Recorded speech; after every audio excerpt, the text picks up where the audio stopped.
and welcome to Todd Rolls Dice, where we're going to take a look at the design notes for the Emperor's Children. So we're going to run through the 3 articles that dropped this week in preparation for the big army wave being released. I think it's probably everything that we're going to get for 10th. Certainly at this point in 10th, but I would hope that there will be an expansion on some of this stuff. But overall, the brand new Emperor's Children range for 40k, some redesigned and updated models and some brand new models like the Flawless Blades, like finally having Fulgrim in all of his snaky boy goodness. Goodness, is that the right word? It's all looking very good, and the design aesthetic through the entire range is incredible and really ties everything together. As well as the paint, but we're not here to talk about the paint jobs and the people who did them in the heavy metal team. We're here to talk about the design notes. So we're going to run through parts 1, 2 and 3. I will chapter them up if there's a specific one that you want to get to, but how about we just jump straight in. So, designing the Emperor's Children Part 1. Realizing the excess and depravity of the Chosen of Slaanesh. The latest Warhammer 40,000 faction is available to pre-order on Saturday. Consulting the thrice blinded Augur, we made the appropriate sacrifices, swore the customary oaths, and stepped through a hazy, flickering portal into the Warhammer Design Studio in order to peel back the skin on this depraved legion of sensation-chasing maniac. We also talked about designing the new Emperor's Children miniatures in the first installment of 3 interviews. So here it does, wow, just incredible. It doesn't give us a little breakdown of who these people are. It doesn't tell us what their job is other than Design Studio. We just get, okay, so this is Maxime and Filip, and they are part of the team who has designed this. I shouldn't be the ones having to say this, WarCom. You should be celebrating your employees' work, the amazing stuff that they do, and they should get full fucking credit. I cannot believe how reluctant a company is, a company that designs beautiful miniatures is, to praise the people that work for them. Even just to give them a decent shout out in an article where you are taking time out of their day to interview them. Oh, this company annoys me so much sometimes. Right, so what we're going to do is run through this. We'll probably just look at the pictures, we'll touch on some of the points, and we'll talk about some of the characters and things in the design aesthetics. I'm not going to go through this word for word. If you want to read it, this is all linked, 1, 2 and 3, in the description below. Please go check it out. Show a little bit of support for the designers, because they're clearly not getting much from WarCom. But let's run through this one. So what happened to that design? How have we not got that? Why are you? Whoa, that is. I mean, that's a true Emperor's Children Marine, isn't it? That's an older. Who's done that? It's definitely an older Warhammer 40k art piece. It has all of the grimness that I feel like we're kind of losing in the modern day 40k stuff. Wow. Yeah, he's not somebody you want to meet down a dark alley. I'm kind of mesmerized though. So the challenge inherent in the aesthetic as unique as Slaanesh, there's a lot of danger of losing what makes them Chaos Space Marines. I'd argue that that isn't losing what makes them Chaos Space Marines. But I think that they've captured the Chaos Space Marine vibe quite well. So, Filip, every step of the way, we reminded ourselves that we needed to keep that in focus. If you lose that, they're not Emperor's Children. So they're starting off Chaos Space Marine and then Slaaneshifying them just a little bit. So, Maxime, we wanted to ensure that they're approachable to both people who enjoy freehand, interesting, and to those who want a simpler painting experience. I think the Chaos Space Marine hallmarks alongside these streamlined designs keep them approachable. So, we're talking about leaders now. Here we have the old Lucius the Eternal, and then the glorious new one. The aesthetics are still there, aren't they? You can tell it's the same character, but the new one is just wow.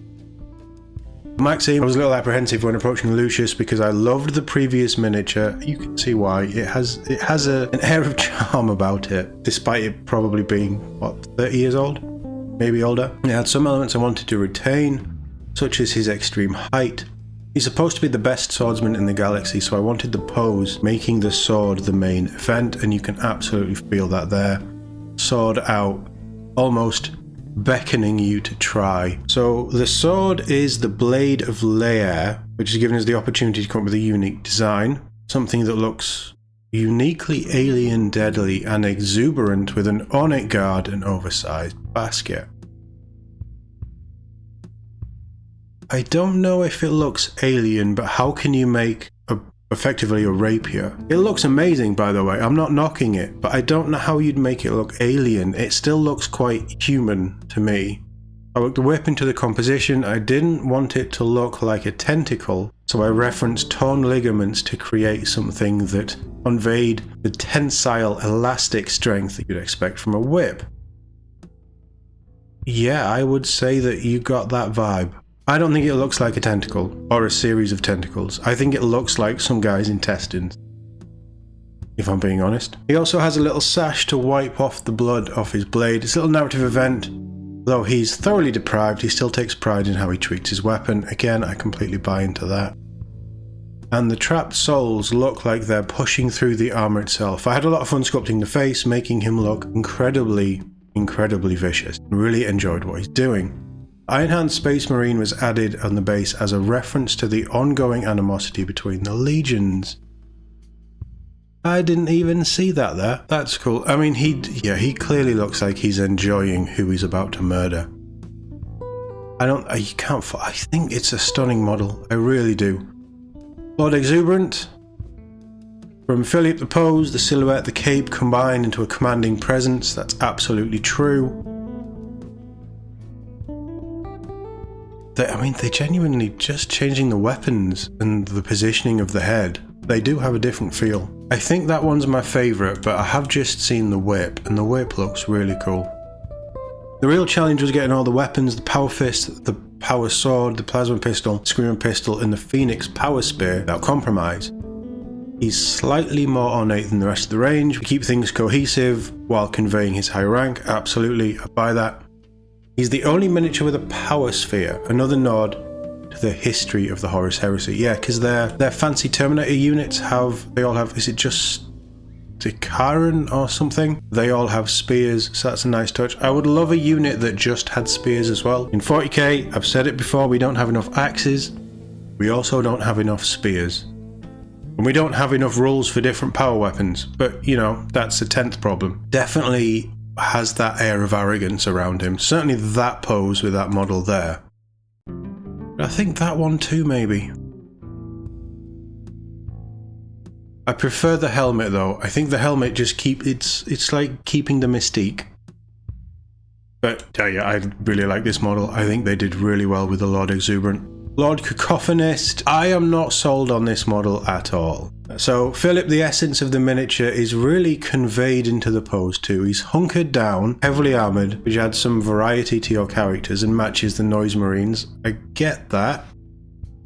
What was the thinking? So the root of the design was the Doom Siren. Yeah, you can tell that's the biggest part. He looks like Bane. Why do I think he looks like Bane? Do you think he looks like Bane?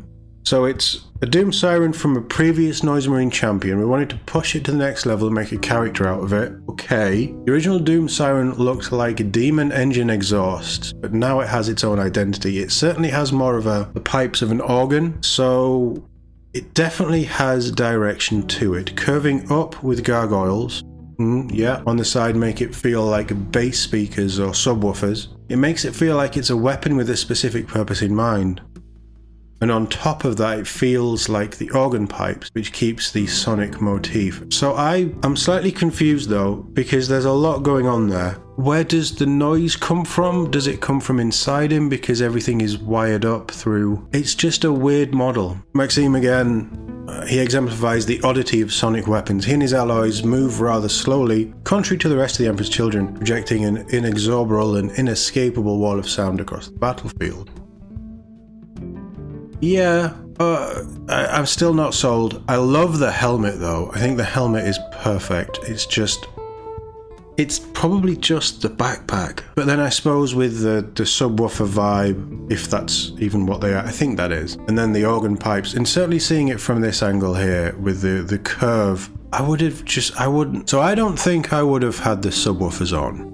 And depending on, I'm going to assume that is a single piece backpack, but I would maybe take the subwoofer speaker things off. Yeah, I think it's obviously trying to also mirror a traditional Space Marine backpack with the vents, the big ball vents that are on the top left and right. But I think it needs, I don't know, there's something off about this model, but I love that face, that mask. The pose is quite good. I do like the hooved, like the cloven feet as well, despite him being in armor. Yeah, I don't know, I can't pinpoint it, but there is something just off about it. But certainly of the three here, and Fulgrim will come into later, certainly of these, I think the new Lucius is fantastic, but the Lord Exuberant and all of the different options that you can do is amazing. So that's part one. Let's jump over to part two and take a look at the troops. So designing the Emperor's Children Part 2, bringing the Sons of the Foenison to life. I don't even know I'm winging it on that word pronunciation. Don't even know what that means. And I'm not going to Google it because I don't care. I'm in that mood. In part 2 of our interview with the design studio behind the new Emperor's Children miniatures, the gang explains how they created an army of singular egotists. So now we're starting to understand why there's Space Wolves being used in here as well, because Space Wolves are the next big army box that's coming, hopefully next month. You see, it all ties in, there's constantly little nods. The Eldari got their codex, and on the front of that was a Noise Marine, or an Emperor's Children. Then Emperor's Children were revealed. Emperor's Children stuff, the promo pictures, has Space Wolves, and Space Wolves were revealed. All linking in, they are seeding so many little nods to the future. So when all the codex Space Wolves stuff comes, who are they fighting against? What's going on with the new Chaos stuff? Any releases? And I'm going to be watching these pictures so closely.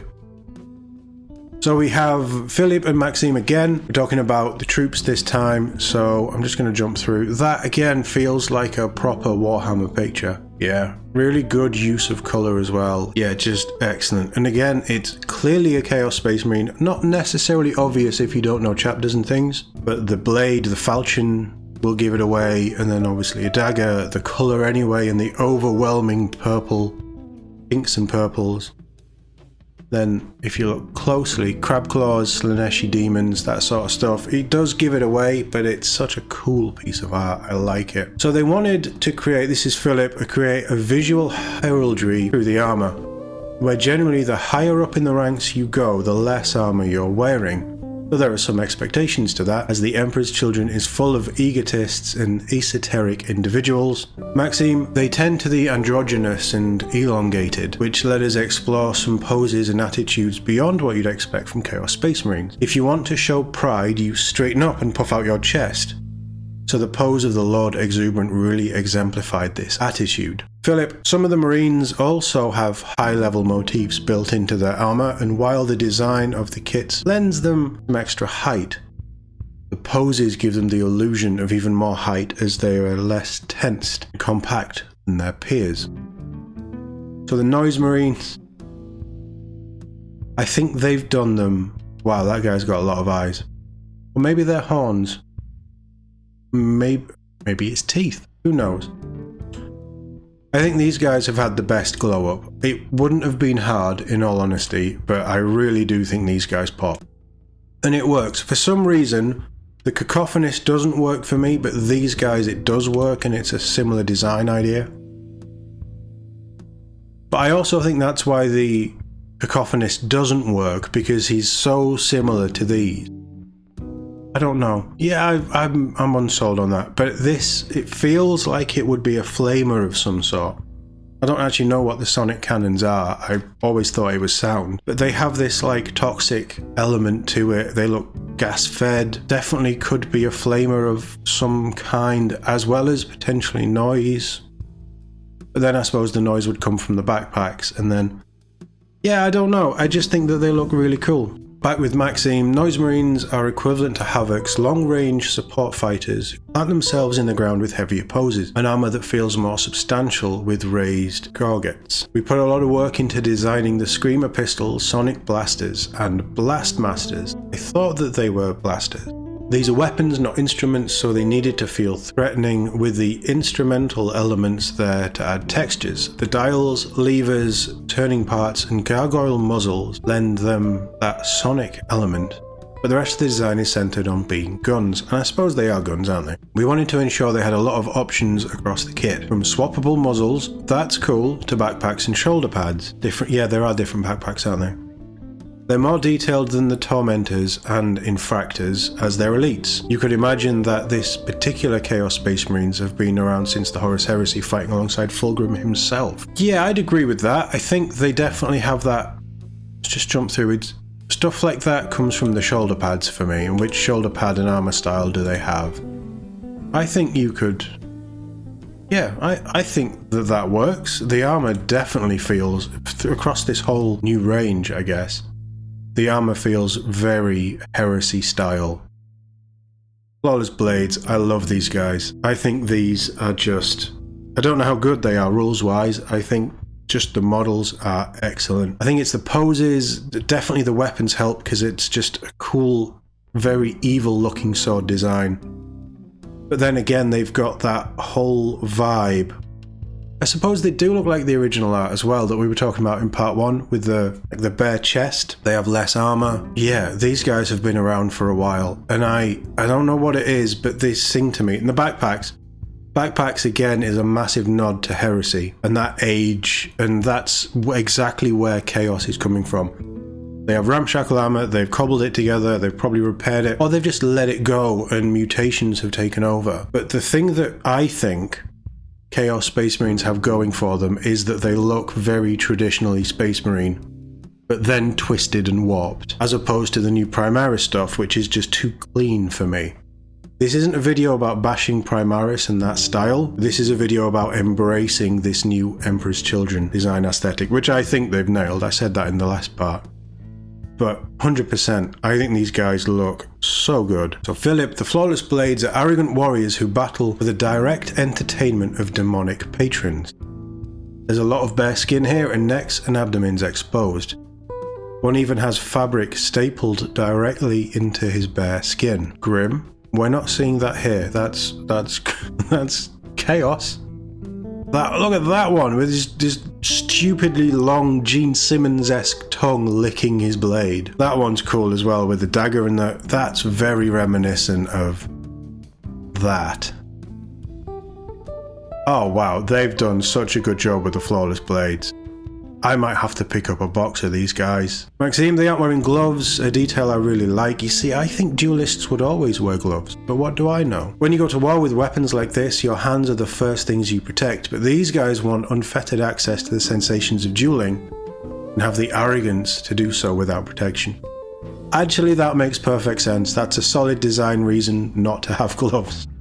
They want to feel it all. Filip, they're out primarily to show off and have fun in the Emperor's Children's sense of the word. None of them are posed as if they're in combat. Instead, they're all either flourishing or locking eyes with their next opponent. And you can imagine it, can't you? Like these guys would walk up to an enemy, just cut them down as they're looking at someone else. Yeah, I love these. I think these are incredible.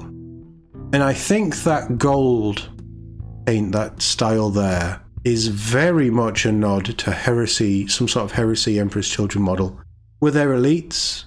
Were they painted gold? Let me know in the comments. The heads are a blend between Space Marines and demons, absolutely, as they go through a lot of extreme body modification in their worship for Slanesh. Some even have flayed skin or eyes peeled open in the most infamous Emperor's Children artwork, and you can see there the flayed skin around the mouth. Just gross. Just gross. So we'll finish off with Maxime on these. Like I say, I'm not going through all of this. Do check out the article if you want to read it all for yourself. So we didn't just want to design everything as combat related. They have drug injectors, but also little flasks that contain some more substances or maybe even perfume to enhance their senses. These little oddities make the universe feel more complete, telling us more about their character beyond them being combatants. Yeah, sometimes it's the little accessories that just make the models as well. Like there you've got a couple of they're grenades, but that's a little maybe incense bottle out there too. I think for me, these are probably the star of the range. Absolutely beautiful models. So moving on to the Tormentors and Infractors, this is the infantry models. That one there just looks like a heresy model. Beaky helmet as well. The helmets are stunning. I love these helmets. The white one with the gold looks really nice. So Maxime, before the release, Noise Marines were the core infantry alongside Chaos Space Marine Legionaries. Tormentors and Infractors now become core infantry for the Emperor's Children. Getting the tone and balance of the armor right was a real challenge. We had to convey that they were Chaos Space Marines to give a wider range of movement to the wearer, and the reference of the Mark VI Corvus pattern power armor, and they've done that absolutely. There are 5 poses which show off that increased range of motion and agility. To help with customization, all the arms, shoulder pads, backpacks and helmets are interchangeable to break up the silhouettes. Good. That's how every model set should be. Even if you just have 5 fixed bodies, all of the arms should work. There should be none of this push fit. Uniform is probably the best way to put it. There shouldn't be any of this uniform style where this arm has to go on this model in this way exactly. You should be able to have free range over building these models how you want, and it's always amazing to hear that not just the arms, but shoulder pads, which is the easiest bit to do in all honesty. Backpacks, again fairly easy, but still it's good. And helmets, sometimes the heads are in a fixed position and you've got to mess around tweaking it. All of that stuff, this should be the bare minimum that's interchangeable, in all honesty. I miss the days where you had legs, a torso, or 2 bits of a torso that you could customize and put together. Separate arms. The old Tactical Squad, let's just come out and say it. The old Tactical Squad, and even the Imperial Guard, the traditional old Cadians, plastic ones that have now been got away with. You could mix and match so much with them. Tactical Squad, I think for Space Marines, is the one that stands out the most. Probably the Heresy stuff is built that way as well. It's all interchangeable with as many different sets as you want. So I like that this is how they've gone with these troops. It also helps to make them more individual, and as they say, break up the silhouette so it doesn't look like you've got repeated stuff in your ranks. Obviously there's going to be some repetition because the legs and stuff are the same. You may just like a certain type of pose. I've done it in the past where I've repeated the same sort of moving, like charging forward pose with weapons and things, just because I think it fits the feel of the unit that I'm trying to build. This is music to my ears. I love that that's all interchangeable. There's also all sorts of pouches, drug injectors, grenades that you can attach to personalize them even more. Fantastic. While the blank shoulder pads let you add some freehand or transfers to push them even further. Again, I quite like embossed and already detailed shoulder pads, because I don't do well with transfers and I'm rubbish at freehand. But the fact that the options are there, if you want to do transfers, great. If you want to freehand it, great. It sounds like this kit really gives you options, and that's what makes it look and feel so cool, I think personally. So the heads without helmets were the most fun parts to design. Mutated heads, leather masks with spiked studs. We're talking, there was one here, wasn't there? Was he the first one? Yeah, that guy. I mean, that guy, he's straight out of the 80s. Mad Max. Was it Mad Max 2? Was 1980? 1981 maybe. But he'd fit right in Mad Max 2.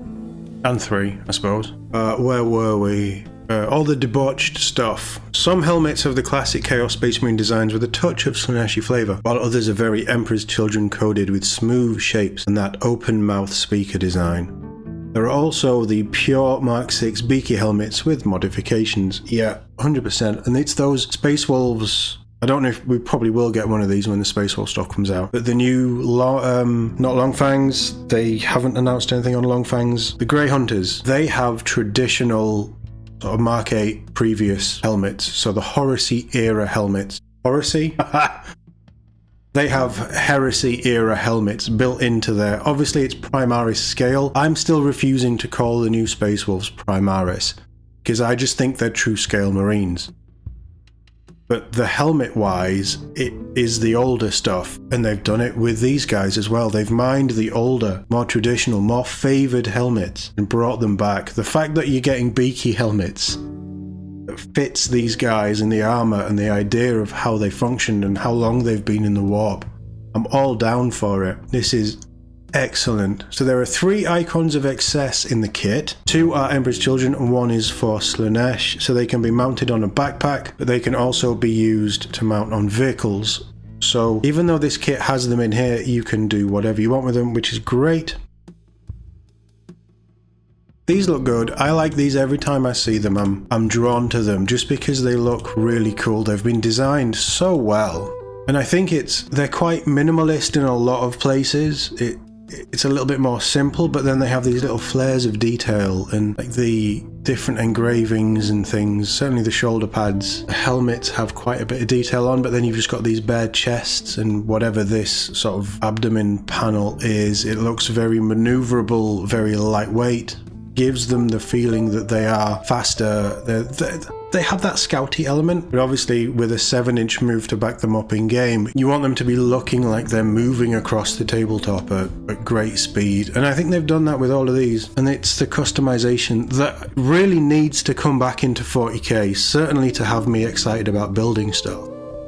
Kill Team is fine for having fixed characters and specialists. Certain operatives have to be built a certain way because you can only have one of them, and it just adds to that unique design phase. I can get behind that. But if you have a squad of 10 Marines, 10 infantry, whatevers, you need that customization. You need the ability to build them how you want, to add other bits in. And I like that they're thinking about that. That's the biggest thing I can take away from there. But the flawless blades are the highlight for me.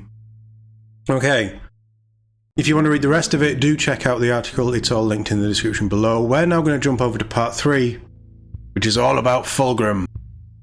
And here we have it. Designing the Emperor's Children Part 3, The Revelations of Fulgrim. I'm going to scroll down just so you can see how cool that picture is. With his buddies, his boys, his fellow hedonists at his back. Anna, Heldrake, the Primarch of the Emperor's Children is a paragon of depravity and excess. He murdered one of his closest brothers in an act of grand betrayal and led his legion into the embrace of the ruinous powers in an act of grand hubris. In recent times, he's been off doing his thing in the warp. You know he's been getting messy in the warp, but he's making his grand return to real space, and the galaxy just cannot even. So we spoke to the Warhammer Design Studio to find out how they remade a character whose only previous miniature came out in epic scale during the early 90s. So this article is interviewing David from the Warhammer Design Studio. David, I'm going to shout you out because WarCom is incapable of praising the people who do this stuff. And while I may not love this model, I think it's an incredible model. So David, well done. You've done a great job. Overall, the Warhammer Design Studio has done amazing with this refresh. I've said that before, but it really saddens my heart that WarCom can't praise these people properly and give you a fucking job title and say, this is David, he does this in the Warhammer Design Studio, and he's been with us for this many years, he's worked on these kits, and now we're going to talk to him about Fulgrim. Big the guy up, as you should with the other 2 that we were talking about. Honestly, it's embarrassing sometimes. From David, there was a unique pressure with Fulgrim. He was the last of the big 4 and the 6th overall Primarch designed for 40k. We wanted to create a version of a Primarch 10,000 years after the Horus Heresy, and Fulgrim has spent a lot of time in the warp. No matter your strength of character or transhuman physiology, exposure to the Empyrean for that long is going to change you. Because of that, the miniature had to convey a sense of what Fulgrim used to be, but also what he has become. He definitely believes he is still beautiful and handsome, but he is ultimately a creature twisted by the warp. One idea that hooked me early on was that despite his monstrousness, Fulgrim would appear beguiling on the battlefield, so I arrived in the classic imagery of a mermaid or siren. From a distance, he looks appealing and enticing, but close up he's repulsive and deadly. Yeah, I can see that now. I wouldn't have got that before he said that, but I can see that 100%. But one of the other key elements that needed to be included, he had to have 4 arms, a sinuous body and large wings. He also wanted to very strongly keep the telltale signs of his origins as both a Primarch and a Space Marine, so elements such as power armor and a backpack needed to remain intact. You can see here, epic Fulgrim. He's had a bit of a change. This is the model that I love. This is the 30k Demon Fulgrim. It does look like he's aged, doesn't it? Certainly in the face and the hair. I mean, that's now how they've painted it. That's now a full white hair. Whereas it looks like it's transitioning from a darker... No, it's not. It's just how it's shaded because they're horns, aren't they? Has he got horns in this? Yes, he has. He's got bigger horns. The armor's changed and the neck looks like it's elongated. His body looks thinner and more elongated, doesn't it? Okay, I'm starting to actually see how they may have used this as a design aesthetic for this. Because this model does look older. This is like a brand new, fully fleshed out Demon Prince style, well, Demon Primarch, but you know, it looks like that sort of young, still has that young, vibrant feel about it, certainly in how they've painted it and the colours. The armour is still very much intact, the arms are still very muscular, whereas here it just, yeah, it looks older, more worn, everything is slightly elongated. Okay, yeah, I like that. Looking at the two of them is actually changing my mind on this one quite a bit.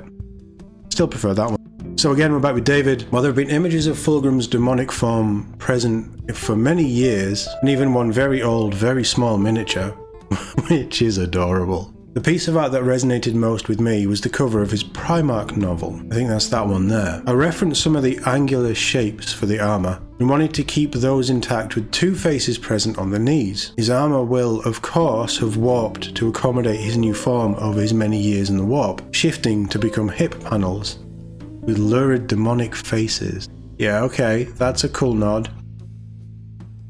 Yeah, I can see that. Nice. Now talking about the war gear, so we have two different blades and then a tail that they're showing off. So back with David. As a master duelist, we decided Fulgrim would not have a bolter of any kind, but we still wanted a way for him to have a presence beyond melee range, so landed on a whip to ensnare people and bring them closer. Love it. Reading the Horus Heresy books, I knew Fulgrim had to have the Fireblade, or perhaps a Simulacrum. It was made for his brother Ferrus Manus, and it was supposed to be the perfect blade, so it would make sense that Fulgrim would want to wield it. I'm guessing is this. It's a beautiful blade, really is. It might initially look too clean and too straight for a weapon wielded by the ultimate champion of Slaanesh, but this makes it stand apart. Much like the winged symbol of the Emperor on his shoulder, it remains untouched by the war, but the other sword is curved and twisted, a dark mirror to the Fireblade. Together they represent the duality of Fulgrim, the clash within that tormented him as he succumbed to chaos. The layered armour and cloth are designed to convey the excess inherent in the Emperor's children, but I wanted Fulgrim to feel from head to tail like a living weapon. Every element is sharp and designed to be wielded against the enemy.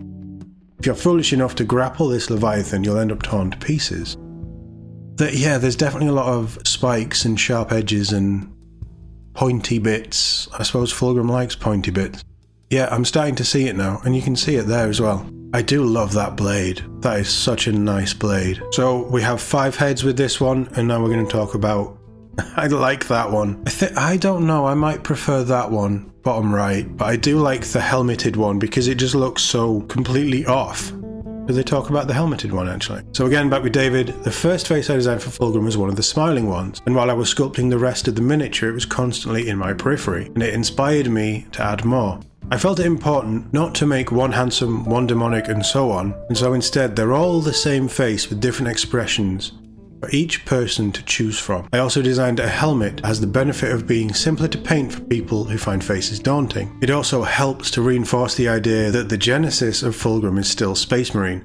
It's a very classic and subtle design like his armour. I think that's why I like it, because it's familiar yet twisted. The heads were designed to be painted separately and glued on afterwards. It's worth noting that the arms and torso can also be painted separately, while the wings and backpack can be left off from the torso for ease. So they've also thought about painting it. That's cool. I'd like to see a shot of the back though. I don't think we've seen the backpack, have we? So this is WarCom. Are there any specific details or elements you especially enjoyed working on? Back with David, the flayed and exposed flesh surrounding the Slaanesh symbol. Very grim. Yeah, surrounding the Slanesh symbol was decided on from the very beginning. Fulgrim thinks himself a god, so the peeled flesh around the jeweled symbol is designed like a classic Halo. Yeah, it's gross, isn't it? I didn't actually realise that was skin that had been peeled back and just bolted in place with the sinew and the... Oh, it's gross. It's very symmetrical, as it is scarification that Fulgrim has done to himself. He's an artist, so if he's going to do something, it's going to be immaculate. It felt right to break that rule here. The hair is in fluid motion and almost looks like he's underwater, while one repeating motif across the miniature is the claw shape from the tail. This repeats all across the miniature, from the talons on the wing, the curves of the armour, one of his swords, the sway of the cloth. If you look closely, you'll see it everywhere. Yeah, that talon is... yeah, okay. I mean, that again, the crab claw stuff is very Slaneshi, isn't it? Despite all these intricate details, you really want to be able to recognise the miniature as Fulgrim from a few metres away. It's about balancing the intricate parts and the overall impression, the negative space and the details. I'm really excited for people to see this miniature in hand. There's so many things that can't be conveyed in photos. So you'll be able to pre-order Fulgrim and the rest of the Emperor's Children range, their new codex and all the other bump that comes with it this weekend. So tomorrow, I think this will be dropping on Friday. So yeah, tomorrow, usual pre-order time over on the Games Workshop website, or any friendly local gaming store that you would rather use. There's also a whole focus on Emperor's Children in White Dwarf this month, so if you are interested, you can pick it up. And there's also an interview with David and heavy metal painter Anya, along with the recipes she used to paint this Leviathan. Yeah, they're giving you all the paints and glazes and things that they used as for their painting of Fulgrim as well as part of it. This month's White Dwarf is just a big celebration of the Emperor's Children, and can you blame them? It kind of makes sense. But also it's nice that they actually do these. I know that they do these quite a lot, but I just feel it's fascinating, this whole design process, designing a miniature, all this stuff. I find it fascinating. But I'd also kind of love them to just be like, hey yeah, so this is David, he's been with us, you know, this is Filip, they've been with us for however long. Like, just give us a little bit of background on these people at the start of the article so we can fully appreciate and they actually get a shout out for their achievements. Because this is good, and I think it's great. The model is fantastic, and reading this article and picking out the bits that we've talked over, it has grown on me against that as well. That's still my favourite. I love that model. But I'm never going to buy that model. I might consider buying this if I went down the Emperor's Children route, and it's all in plastic, which is a big yes for me because I don't really like working with resin at all. But this stuff is great, and going through and chatting with David about Fulgrim and Filip and Maxime about the rest of the Emperor's Children range, all this stuff is really cool. It's fascinating. I love that they're doing these, but just praise the designers that a little bit more. Maybe also talk to the heavy metal team, have a fourth article that's how we came up with paint scheme and colours. My guess is that that's going to be covered in White Dwarf, so if you're interested in that, there is that section there as we've already mentioned. But I like this article, and these articles, they get me just as excited as maybe the previews and showing off the models. I'd love to have more of this stuff, just done in a slightly more celebratory way for the people who put the work in and do all this. And then give you their time to do an interview. But I think this range looks incredible. Let me know in the comments if you will be pre-ordering any of it. As I say, it is up tomorrow at time of release. I won't be. I'm being very careful with what I pick up for 40k. We're very deep on Halo and Kill Team, much more focused on the skirmish stuff. There may be an exception with Space Wolves. I'm weighing that up, and it all depends on when this stuff releases. But at the minute, my funds are probably going to be spent at Salute. Salute 52 is on this weekend, just as this video is going live. That weekend is Salute, so I'll be down there. And that might get expensive, who knows. So while I like this range, and there are definitely things that I would look to pick up, I'm going to hold off, just like I did on the army box. I don't feel like I'm missing out, is the thing. But if you're picking anything up, do let me know. I'm always interested. And as always, thank you very much for watching. I'll see you all in the next one.